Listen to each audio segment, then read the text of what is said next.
Good morning, good afternoon, good evening, wherever you are in the world today. I hope you're having a great day. My name's Miriam, and I'm live with Rucha Joshi today. Did I pronounce that correctly? Yes, you did.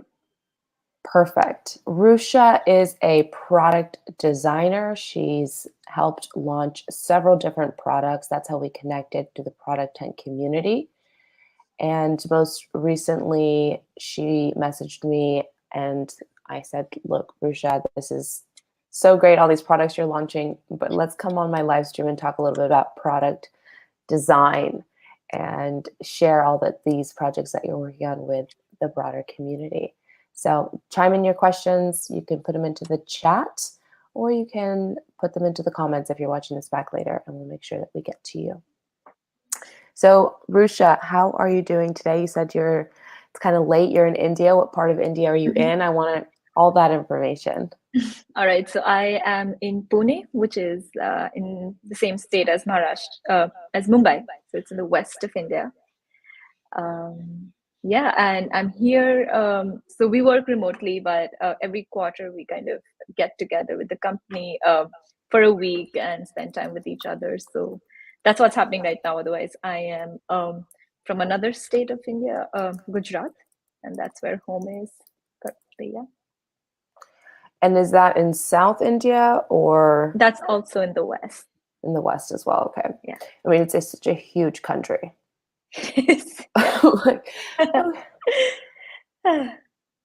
Very cool. And so how did you get into product design? Like, how did that whole thing come about? Give us a little bit of a bio background. Right. So I'm an industrial product designer with my bachelor's. So my parents are both artists. My mother's a photographer. My father's a painter. So growing up, I was really surrounded by a lot of creative folks. However, by high school, I thought, I was also really analytically inclined. Something I was like, should I do architecture? Should I do engineering? But I wanted to get into something that could be like creative, but also something that could be a bit more analytical than just like pure self-expression. Hence, design seemed like a really good balance, and I decided to study it. Also, I studied at one of the oldest institute of design in India, which is the National Institute of Design, and it was like a dream school. So that also had a lot to do. It was in the same state that I'm from, in the Ahmedabad. That's the city where it's at. So it's a modernist design school where I decided, okay, I'm going to study industrial design. And pretty early on, I guess by my second year or third year, I was like, maybe industrial design is not for me. I love design. I love the base of learning about your users, finding problems and solving them creatively. But I was like, I cannot design hardware. Like, I do not enjoy the process. And about that time, I started looking into different avenues. One of them was in our last semester, we had something called systems design, where we were to map out like wicked problems of the world, like really, really complex problems with where you don't understand the root cause, but there are so many different peripheral problems attached to it, and even finding solutions to them becomes difficult. And my team and I, we took up sex education in India, which is completely lacking. Okay, that's such a random one. All right, I love it. I love where this is going. Yeah. So anyway, this was just like completely deep diving into like the research part of it. We were talking to so many people, people on the streets, people from all different classes of society. And what emerged was, of course, this huge mapping of like our data, and we kind of put it in this gigantic infographic. And I really started enjoying research. After a brief stint at a company after my graduation, I did my master's from Germany, from the Bauhaus Foundation in design research, because that's where I was inclined to. And an academic course, again, learning a lot about thinking through design, researching through design, and also researching upon design. And right after that, I was looking into different avenues to also become like a professional, and of course, UX research, where I had done a couple of like stints and projects during my internship, which I actually did in San Francisco at a design agency. So I was for 6 months in the States. So I was inclined towards that. So then I joined this startup, and I was the first employee. We were there were the two co-founders, and I was in the founding team, and that's where my journey formally began in the world of digital product design. I was just learning everything on the fly about this new industry that was being exposed to. That's my How brief cool. professional journey. Yeah. Yeah, I love that. So you went from school basically straight into working at startups and being in this. Mm-hmm. Yeah.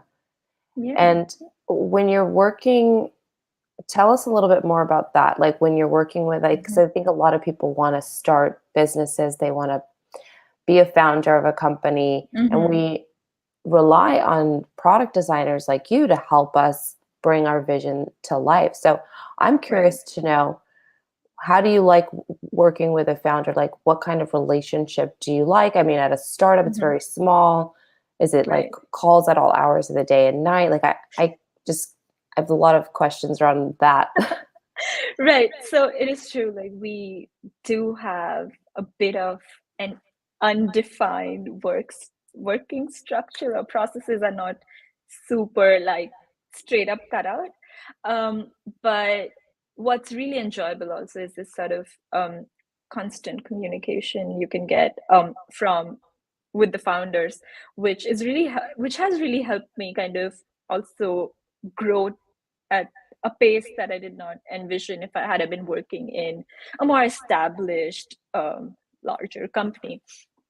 Mm, Of course, it has its challenges where when I joined, right after a month, the pandemic hit, and we all just immediately went remote. So there was an entire aspect of figuring out how to work remotely with like a really really new team, so we were working on both fronts.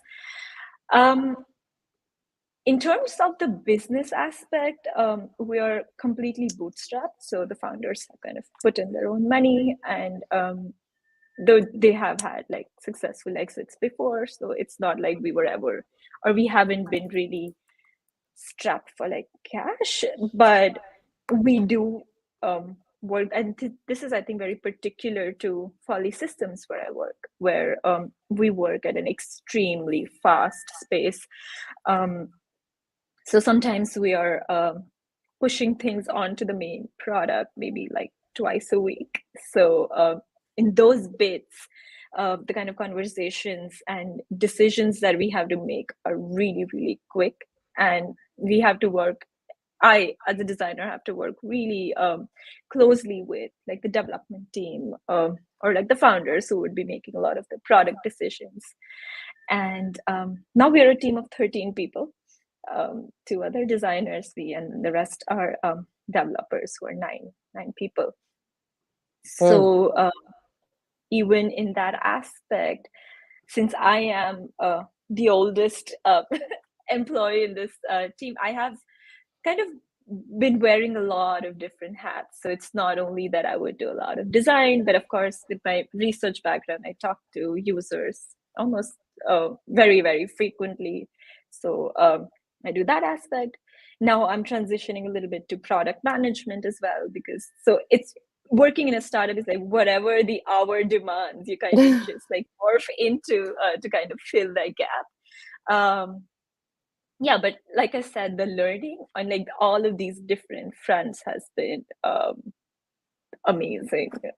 yeah. And let's go in and we'll show the listener app just Yeah, briefly. yeah. It looks very cool. So this is a way that Mhm. people can go in to make shorter clips within their Zoom account. Yeah, yeah. Is it a Zoom app? Because I know that was hot for a while. Everyone was doing the Zoom Right. app. So this is sort of like a Zoom app, but it does not open up within your Zoom. So it's like a separate window, but we integrate really well with Zoom. So when you're starting a call, we also, on listener, you will know that you have started a Zoom call, and when you bring up this little window kind of that helps you make highlights during the time. So it's, while it is not within the Zoom app, it's in the ecosystem. Yeah. I love the website. Did you help you. design this? I was helping with the content and the structure. However, we had a Belgian designer who did our visual design for this. Her name is World. A Belgian? Yeah. Oh, built with love Yeah. by, is that her? No, this is our company name. But this was like somebody we had outsourced the visual design of the marketing landing page so that we could focus on the building of the product itself. I'm gonna definitely want a little referral for that. For sure. You can try it out. Very It's well still in done. beta. Though I would love for you to also check out this other product that we've been working on over the last 6 months Yes. called Thursday. How about I Thursday. share the link with you? Or how about, can I share my Yeah, you screen? can. Totally. Yeah. So I love staying connected with you because you're always hitting me like, look, I got a new thing for you now. I'm like, oh my God. So the way that we started at Folly Systems, oops, I have to restart my Chrome. How about I just share the link with you so that you could open it? Otherwise, I may have to drop from this call for the screen share permission. I have put it on the private chat. Perfect. Gonna grab that. Right. So by August last year, we realized that we also had to kind of understand what are the best practices that people adopt for remote work. And while the rest of the team was kind of working on features for listener, I set out to do user research, talking to people on how they work remotely, what's working for them, what doesn't.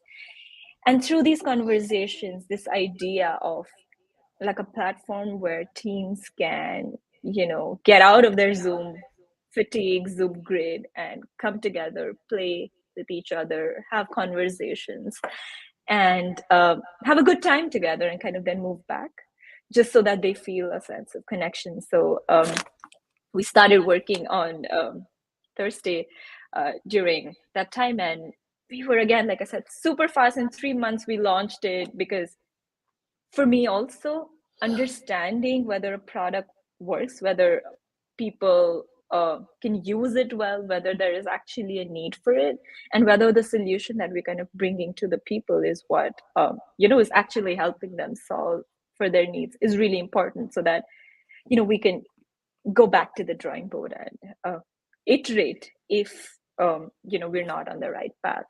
So that's the reason that we build really fast, so that we can also kind of go back and kind of make correct our mistakes also really fast. So yeah. Okay, cool. This looks really fun. I'm just kind of reading through this website here. Right. How fun. I definitely know some people that would work, that have been like looking for things like something like this. Very cool. And the same website designer. No, so this one was done in-house completely. One of my teammates, Harshit, took the lead on the visual design and the UX design aspect of it. And here I took on a more focused role of a product manager. So we have now, over the last 9 months, kind of put together a really rich product in terms of features and stuff. Yeah. I like it. Very cool. Thank you. It's a good name too. Thanks. Like Thursday, it's almost Friday, Exactly, but it's not Friday, because we also had to think of something that people remember, something a little quirky. I think I accidentally muted some. There you go. Right.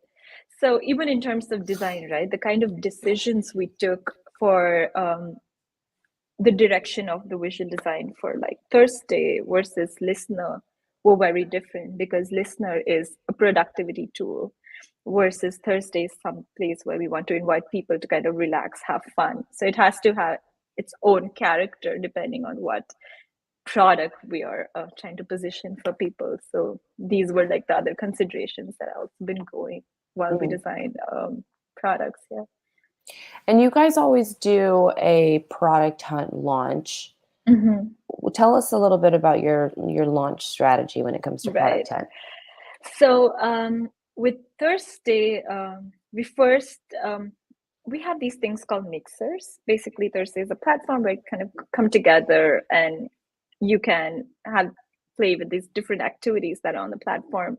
So we designed the 3 in the beginning, and we launched Thursday on Product Hunt, and this was really the first time that the team was on Product Hunt. I mean, I had not heard about it till a month and a half before our launch. So I started putting together the strategy, because so we hadn't launched Listener before that, and we realized that our go to market has to be defined at this point.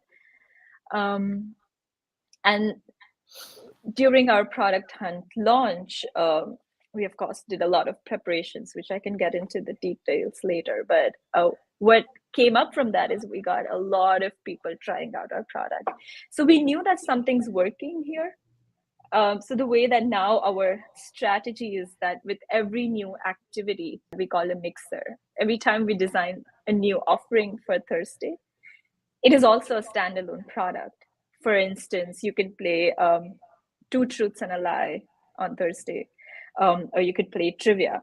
So now every time we are designing, let's say I design trivia, then I'm launching it as a standalone product on Product Hunt as well. And of course, it is tied into our main platform. What this sort of launching helps us with is that people remember Thursday, there's brand recall. And also because these are completely new experiences that we're designing, there are also ways that people kind of remember to come back and check these out. So it's worked really well for us. We've consistently been doing quite good there. Now perhaps we'll figure out other ways to also market ourselves, other channels. But yeah. Very cool. Well, I want to just, if you're having a question in your mind for Rucha, make sure you chat it in now. We're getting close to the end of our live stream, so make sure you comment in your questions or just say hello. We'd like to see who's watching out there, and that way we can, wave to you and acknowledge you. Appreciate you tuning in. Why don't you just build your own products? What is it about that you enjoy working at a startup versus just going and building your own stuff? For once, the experience, because like you said, I mean, I've just gotten into this industry right out of school. So building your own product, of course, has its own complexities that I don't even know what is involved until I've actually, built something, taken it to market, and gone through all of the messy parts in between. So maybe in the future, I might actually go ahead and do it. But till then, I do want to gather as much learning as I can from different people for deep diving. Yeah, and it sounds like at Folly they're really embracing just like creativity, and like you were They able to are. go off and build Thursday and do that whole thing. It's become a whole product. So that sounds great. Yeah, that's right. What are And some of it's like a super open culture as well, that if I feel passionately about a certain project, I can always go in and say, how about we do this? So and that's true for like everybody on the team. So in those ways, like the creative juices do like get their outlet in this space. So yeah. Very good. I want to ask you more like a deeper life question. Is that okay? Yeah, for sure. Okay. What do you think is like the biggest problem facing our world today? and how do we solve that problem? I think climate change, and the biggest issue relating to that is also misinformation.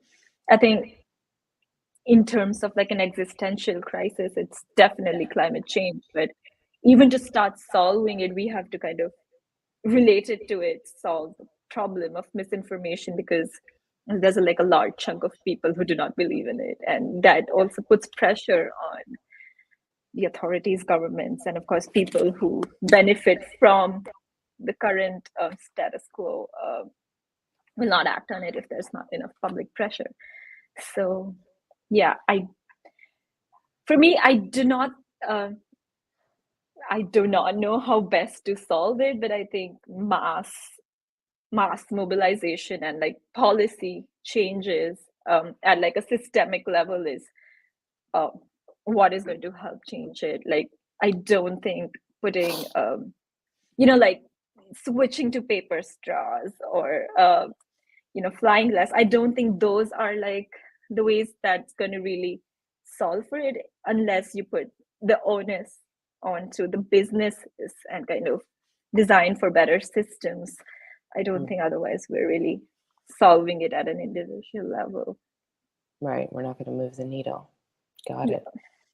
Well, thank you for answering my deeper question and for sharing with me all about product design. I'm excited to stay in touch and see what you design next.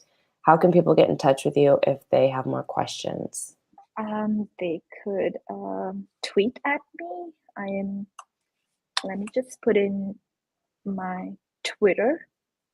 It's perfect. Or even like the YouTube comment section. I would be happy to kind of keep checking and answering questions over there. Definitely. If someone comments, I will alert. I should say when someone comments, I will alert you of that. And definitely put your Twitter in so people can follow you on Twitter too, because I think that would be really good for them to keep in touch on social. It seems like everyone's always on Twitter these days. I definitely am loving it. Okay, perfect. We'll grab that. We'll throw that up for people to see. And thanks so much for staying up late to chat with me as well. No worries. It was a pleasure. Thank you. There we go. So make sure you guys follow Rucha on Twitter and watch all of our videos on YouTube, all that good stuff, like, comment, share. I'm not the best at the ending yet, but I'm getting it down.